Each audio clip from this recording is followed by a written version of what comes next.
Gubernur Sumsel Herman Deru bersama Kapolda Sumsel Irjen Polisi Eko Endra Heri dan Kasdam 2 Sriwijaya Brigjen TNI Muhammad Samroni serta jajaran instansi lainnya Jumat pagi secara simbolis melakukan penempelan stiker serta penyebaran spanduk dan baliho dalam rangka kampanye protokol kesehatan dan sosialisasi pengetatan penerapan pembatasan kegiatan masyarakat mikro khususnya di Kota Palembang.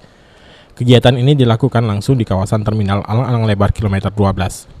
Penempelan stiker ditujukan pada seluruh kendaraan roda 4, baik kendaraan dinas, kendaraan umum maupun kendaraan pribadi dari masyarakat. Penempelan stiker serta penyebaran spanduk dan baliho yang berisi kalimat yang sangat humanis diinisiasi langsung oleh Kapolda Sumsel Irjen Polisi Eko Endra Heri.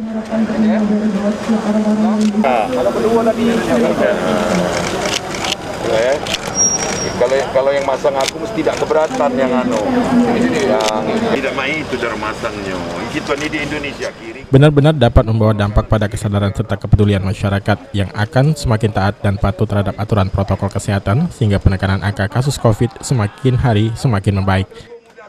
Pendekatan secara humanis seperti ini bukan berarti menghilangkan ketegasan petugas di lapangan, tapi sekali lagi ketegasan yang humanis, mengedepankan tindakan-tindakan persuasif agar tidak terjadi konflik di lapangan, bahwa sebenarnya adalah tujuan pemerintah terhadap masyarakat untuk disiplin ini juga kepentingannya untuk masyarakat itu sendiri, agar masyarakat kita terlindungi dan kita segera mendapatkan herd immunity itu tidak dari merasakan sakit dulu kalau bisa, jadi melalui imun. Maka juga ini stiker ini saya sarankan Pak Kapolda juga ajakan untuk vaksin yang kreatif.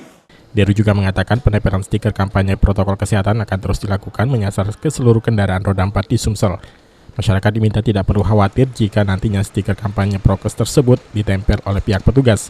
Karena hal itu sebagai bentuk kepedulian bersama agar kita selalu saling mengingatkan akan pentingnya sadar, taat maupun patuh terhadap aturan prokes di situasi pandemi yang masih berkelanjutan. Targetnya adalah seluruh kendaraan, maka dimulailah dari kendaraan dinas para pejabat yang dipakai. Tapi untuk kendaraan masyarakat nanti akan ada petugas yang akan menempelinya. Untuk itu mohon maaf jika nanti ada kendaraannya. Okta Alfarisi, PAL TV.